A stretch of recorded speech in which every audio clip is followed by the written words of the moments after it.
Hello प्रिय छात्रों, मैं हम कृपाल। इतिहास की कक्षा में आपका स्वागत है।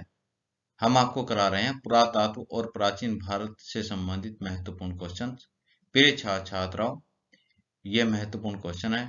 आप इस वीडियो में अंत तक जुड़े रहिए और क्वेश्चन से संबंधित सभी महत्वपूर्ण बिंदुओं को आप नोट करते हुए चलिए। प्रारंभ करते हैं।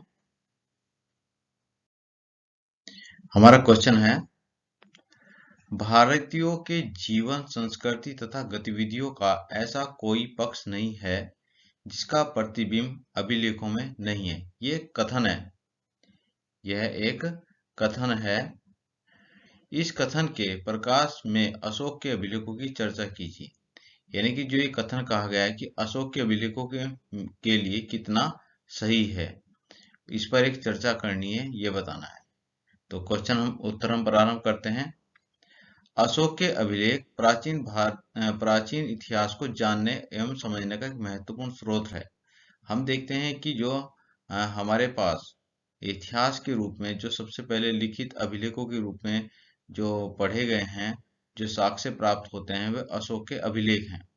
तो हम देखते हैं कि प्राचीन भारतीय इतिहास को जानने के लिए जो स्रोत हैं, सबसे महत्वपूर्ण स्रोत माने जाते हैं अशोक के अभिलेख। उसमें हमें समकालीन उस समय के अशोक के काल की या मौर्य साम्राज्य काल की यहाँ पर सामाजिक, आर्थिक, राजनीतिक, सांस्कृतिक सभी जानकारियां यहाँ पर हमें प्राप्त होती हैं। हम देखते हैं अशोक के अभिलेखों में उस समय की संस्कृति के बारे में पता चलता है, धर्म के बारे में पता चलता है, समाज के बारे में पता चलता है और अर्थव्यवस्था के बारे में पता चलता है। सम्राट अशोक के द्वारा कौन कौन से कल्याणकारी कार्य कराए गए, उन चीजों के बारे में पता चलता है। सम्राट अशोक ने धर्म का पालन कराने के लिए, जैसे कि लोगों को नैतिक आचरण किस प्रकार का होना चाहिए, उसके लिए किस प्रकार के नियम बनाए गए थे, उन सब चीजों की जानकारी हमें अभिलेखों से प्राप्त होती है। हमें पता चलता है कि अशोक का जो साम्राज्य था कितना बड़ा था, उसका विस्तार कितना था, ये भी हमें उसके अभिलेखों से प्राप्त होता है। अब आगे हम विस्तार से वर्णन करते हैं। देखिए, इसमें हम देखते हैं कि अगर हम थोड़ा धर्म के बारे में बात करें, तो अशोक के अभिलेखों से पता चलता है कि अशोक ने बौद्ध धर्म के विकास के लिए अनेक प्रयास किए थे। अशोक के अभिलेखों से पता चलता है कि सम्राट अशोक ने बौद्ध धर्म के विकास के लिए अनेक कार्य किए थे। जैसे कि हम कहते हैं कि उन्होंने लुम्बिनी से कर का जो लुम्बिनी था, महात्मा बुद्ध के जीवन से संबंधित जो स्थल था, उनका जन्म स्थली थी, वहां पर उन्होंने जो राजस्व लिया जाता था, राजस्व कम कर दिया था। साथ ही साथ सम्राट अशोक ने महात्मा बुद्ध के जीवन से जुड़े हुए जितने भी स्थल थे, उन सभी स्थलों पर उन्होंने स्तूपों का निर्माण कराया। और यह भी कहा जाता है कि सम्राट अशोक ने महात्मा बुद्ध या बौद्ध धर्म के विकास के लिए 84,000 स्तूपों का निर्माण कराया था, ऐसा कहा जाता है। तो इस प्रकार से पता चलता है कि सम्राट अशोक ने बौद्ध धर्म के विकास के लिए अनेक कार्य यहाँ पर किए थे। फिर आगे देखते हैं हम। 13वें शिलालेख से पता चलता है कि 261 ईसा पूर्व कलिंग युद्ध हुआ था। अब कलिंग युद्ध के बारे में बात करते हैं। तो 261 ईसा पूर्व में कलिंग युद्ध हुआ था और कलिंग युद्ध के पश्चात ही अशोक के जीवन में अनेक परिवर्तन यहाँ पर हमें दिखाई देते हैं अभिलेखों के अनुसार। उनके अनुसार उन्होंने यहाँ मांस खाना बंद कर दिया था। सम्राट अशोक ने मांस खाना बंद कर दिया था। यहाँ तक कि अपने जो राज्य है, अपना जो राजमहल है, उसमें भी जो पशुओं की जो हत्या की जाती थी, उस पर भी उन्होंने प्रतिबंध लगाए। तो देखते हैं कि 13वें शिलालेख से पता चलता है। ये किससे पता चलती है बात? 13वें शिलालेख से पता चलता है 261 ईसा पूर्व में कलिंग युद्ध हुआ था। जीके का भी ये क्वेश्चन तैयार होते हुए चल रहे हैं। साथ साथ आप जर्नल स्टडी का भी आप उनको अंडरलाइन करते चलें। जो पॉइंट आप नोट कर रहे हैं उनको सब साथ साथ अंडरलाइन करते हुए चलें। आगे आने वाले टाइम पर ये सब चीजें आपके लिए जीके के रूप में काम आएगी। तो 13वें शिलालेख से पता चलता है कि 261 ईसा पूर्व कलिंग युद्ध हुआ था। अशोक ने इस युद्ध के पश्चात मांस खाना बंद कर दिया था। क्योंकि कलिंग युद्ध जो हुआ था, कलिंग युद्ध में बहुत ज्यादा नरसंहार हुआ था। ये माना जाता है कि अशोक के द्वारा बहुत ज्यादा खून बहा गया था और वहां पर जिस तरह से उन्होंने वो चीजें देखी, वहां पर नरसंहार देखा, तो उसको देखते हुए फिर उनका मन विचलित हो चुका था, हो गया। और जहाँ फिर उन्होंने क्या किया कि अपनी कुछ जो नीति थी उन नीतियों में भी परिवर्तन किया। आगे देखते हैं। जहां पहले उनकी रसोई में हजारों जानवर मारे जाते थे, वहां अब केवल 3 जानवर मारे जाने लगे। यानी कि सैनिकों के लिए, जो सैनिक होते थे उनके लिए मांस जो खाते थे उनको सिर्फ मतलब बहुत कम मात्रा में सिर्फ 3 जानवर मारे जाने की ही अनुमति वहां पर दी गई। अशोक अपनी प्रजा से पुत्रवत प्यार करता था। यानी कि अशोक जो था वह अपनी प्रजा को अपने पुत्र के समान मानता था, अपनी संतान के समान मानता था। यह जानकारी हमें अशोक के विलिगो से प्राप्त होती है। आगे चलते हैं। अशोक ने अपने राज्य के 14वें वर्ष धर्म महामात्र नामक अधिकारी की नियुक्ति की थी। यह अधिकारी जनता के नैतिक आचरण को देखने व सुधारने हेतु वचनबद्ध था। यानी कि यह जो अधिकारी था धर्म महामात्र, ये भी क्वेश्चन जीके का है। कौन से वर्ष? अपने राज्य के 14वें वर्ष धर्म महामात्र नामक अधिकारी की नियुक्ति की थी। और इसका कार्य ये होता था कि यह जनता के नैतिक आचरण को देखने और उसको सुधारने के लिए वचनबद्ध था। यानी कि इस तरह के कार्य करता था कि जनता का नैतिक आचरण ठीक है और जो नियम कानून बनाए गए हैं उन सभी नियम कानूनों को वहां पर अप्लाई कराने के लिए ये कार्य करता था। तो ये दिया गया है यहाँ पर। फिर आगे हम देखते हैं कि अशोक के विलिगो से उसके साम्राज्य विस्तार के बारे में भी जानकारी प्राप्त होती है। तो अशोक के विलिगो से पता चलता है कि जिस जिस प्रदेश में अशोक के विलेख प्राप्त हुए हैं, ऐसा माना जाता है कि उस पर अशोक का अधिकार था। जहां जहां भी हम देखते हैं कि अशोक के विलेख जो मिले हैं, कांधार, मनसेरा, यानी कि हिंदकुश पर्वत श्रेणी जहां पर स्थित है, यहाँ पर पाकिस्तान और अफगानिस्तान की जो सीमावर्ती जो क्षेत्र हैं, अफगानिस्तान से लगता हुआ क्षेत्र, वहां भी सम्राट अशोक के अभिलेख प्राप्त हो रहे हैं। इसी प्रकार से आप देखिए इधर, फिर हम पूर्व की ओर चलते हैं। तो पूर्व में असम, असम को उस समय कामरूप बोलते थे, असम की साइड का जो क्षेत्र है वहां पर भी हमें अशोक के अभिलेख प्राप्त होते हैं।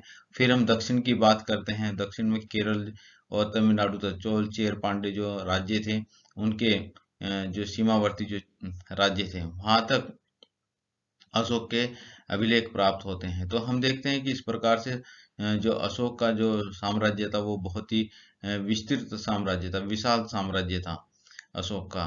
तो ये इस तरह से ये सब जानकारी कहाँ से प्राप्त होती है? अशोक के अभिलेखों से हमें ये जानकारी प्राप्त होती है। तो एक बार फिर देखते हैं विस्तार के बारे में।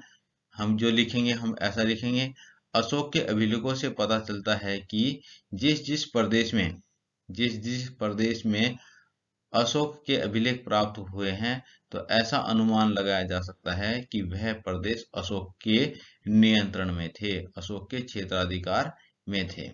अब आगे चलते हैं। अभिलेखों से अशोक के प्रशासनिक अधिकारियों की जानकारी मिलती है। उसका प्रशासन किस प्रकार का था, यह जानकारी भी हमें अशोक के अभिलेखों से पता चलता है। हमें पता चलता है कि जैसे वन अधिकारी होता था और आर्टविक बोलते थे जिसको, इसी प्रकार से नापतोल अधिकारी होते थे अलग अलग। तो विभिन्न प्रकार के अलग अलग अधिकारी होते थे। जल व्यवस्था को देखने वाला अधिकारी अलग होता था, और जो सड़कों की व्यवस्था कराने वाला अधिकारी अलग होता। जिस तरह से पीडब्ल्यूडी होता ना, उस तरह का एक अधिकारी अलग होता था। तो ये सब अधिकारी होते थे और इनकी जानकारी हमें अशोक के विलेखों से प्राप्त होती है। अशोक के विलेखों से हमें पता चलता है कि उसकी मंत्रिपरिषद होती थी, कितनी विशाल मंत्रिपरिषद होती थी।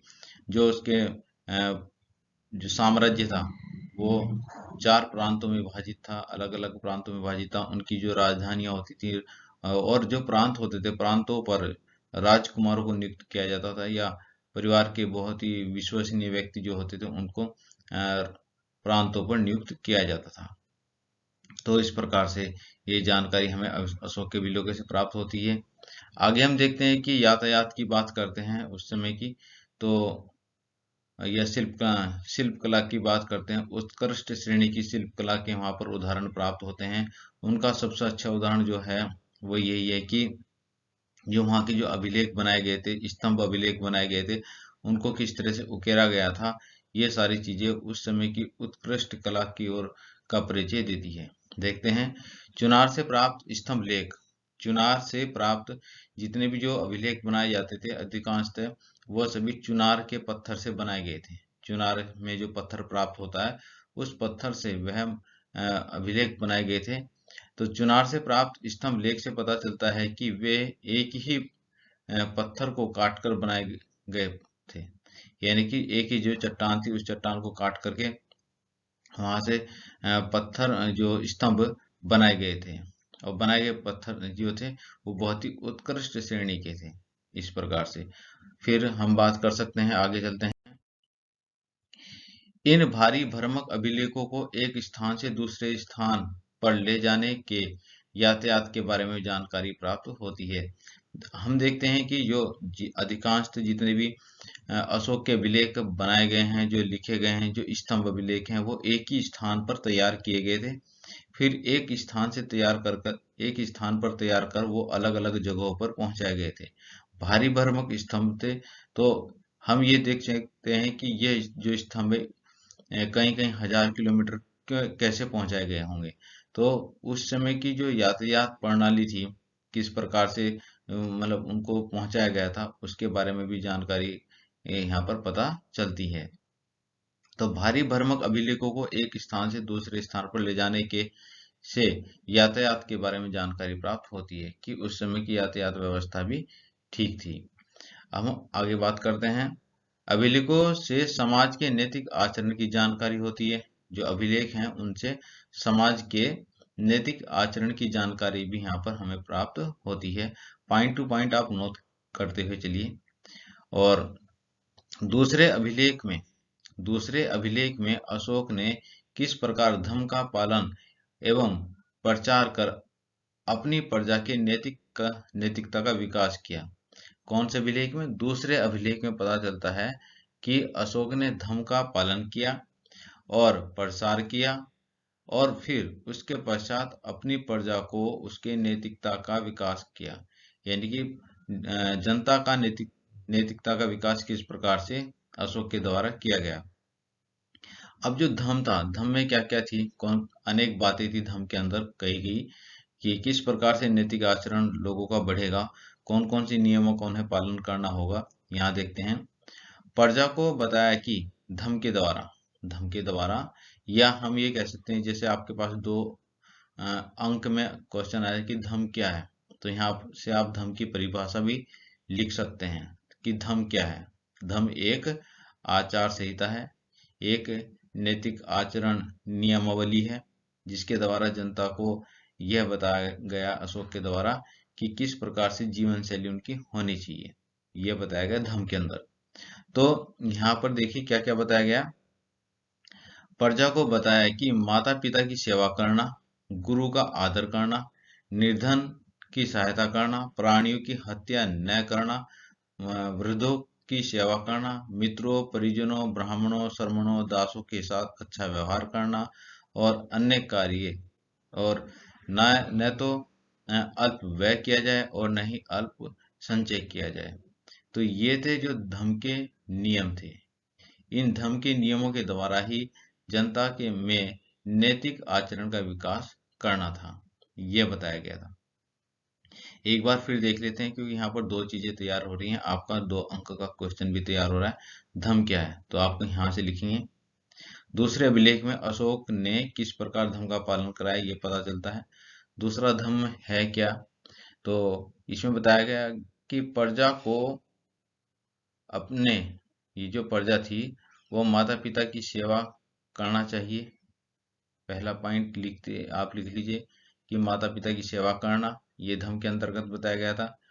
गुरु का आदर करना, सम्मान करना, यह बताया गया था। निर्धन की सहायता करना, यह बताया गया।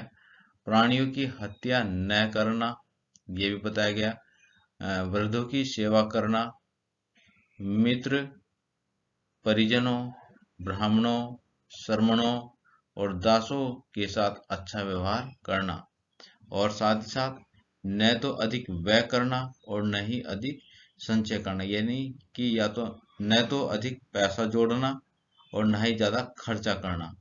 तो इसी प्रकार से ये कहा धर्म के नियमों के अंतर्गत। तो ये थे धर्म के नियम जिनके द्वारा प्रजा में नैतिक आचरण का विकास किया गया। आगे चलते हैं। अभिलेखों से ज्ञात होता है कि अशोक बौद्ध संघ में किस प्रकार की फूट सहन नहीं करना चाहते थे। तो अशोक के अभिलेखों में ऐसा वर्णन प्राप्त होता है कि अशोक यह नहीं चाहते थे कि बौद्ध संघ था, जो बौद्ध संघ है, उसमें किसी प्रकार की फूट हो।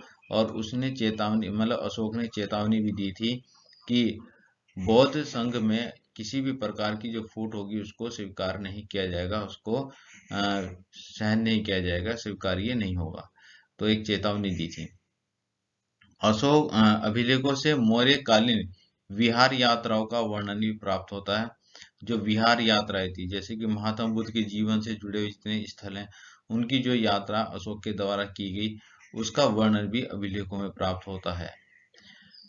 जिस प्रकार से अभिलेखों को बनवाया गया, इन पर धन खर्च किया गया, यह मौर्यकालीन अर्थव्यवस्था को भी दर्शाता है।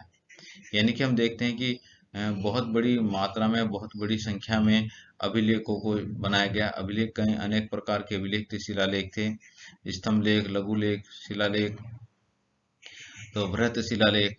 तो इस प्रकार से कई श्रेणी के अभिलेख तैयार किए गए थे और इन अभिलेखों को तैयार करने में बहुत अधिक धन खर्च हुआ होगा। तो ये देखते हैं कि यह माना जाता है कि जब इतनी बड़े स्तर पर अभिलेख तैयार किए गए तो ये मौर्यकालीन अर्थव्यवस्था को भी दर्शाता है। तो हम देखते हैं जिस प्रकार से अभिलेखों को बनाया गया था, जिस प्रकार से अभिलेखों को बनवाया गया, उस पर धन खर्च किया गया, यह मौर्यकालीन अर्थव्यवस्था को दर्शाता है। इन स्तंभों के निर्माण में काफी खर्च हुआ होगा। तो वही है कि इतनी बड़े स्तर पर जो अभिलेख तैयार किए गए हैं, उन अभिलेखों को तैयार करने में बहुत अधिक धन भी खर्च हुआ होगा। आगे देखते हैं। राज्य के जो आय के स्रोत थे, राज्य के पास में कई प्रकार के आय के स्रोत थे। एक तो यहाँ पर जो कर वसूल किया जाता था, राजस्व वसूल किया जाता था, वो 1/6 भाग था। कर बहुत कम होता था, सामान्य कर होता था बहुत। और तो यहाँ पर कई प्रकार के कर वसूल किए जाते थे। हालांकि यह कर बहुत कम होता था और सामान्य जो राजस्व कर होता था वो 1/6 भाग यहाँ पर होता था। इसके अलावा जैसे कि किसानों पर तो कर लिया गया, शिल्पकार, व्यापारियों पर और अन्य व्यवसाय करने वाले लोगों पर भी विभिन्न प्रकार के कर लगाए जाते थे। हालांकि वो कर जो होते थे बहुत ही सूक्ष्म होते थे, बहुत ही कम मात्रा में कर लिए जाते थे।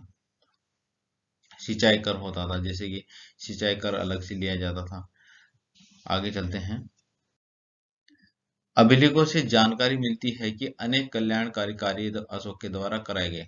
तो अब हेडिंग डालिए आप कल्याणकारी। तो अभी अशोक के अभिलेखों से पता चलता है कि अशोक ने विभिन्न प्रकार के कल्याणकारी कार्य भी कराए। कौन कौन से कल्याणकारी कार्य कराए उसने? रास्तों का निर्माण कराया। ये चीज देखो, रास्तों का निर्माण कराया, इससे भी पता चलता है क्योंकि जो स्तंभ अभिलेख एक जगह से दूसरी जगह पहुंचाए गए, तो उस रास्ते रहे होंगे तभी तो एक जगह से दूसरी जगह आसानी से पहुंच पाए वो। तो ये चीज भी पता चलती है हमें कि वहां पर अच्छे रास्ते भी थे।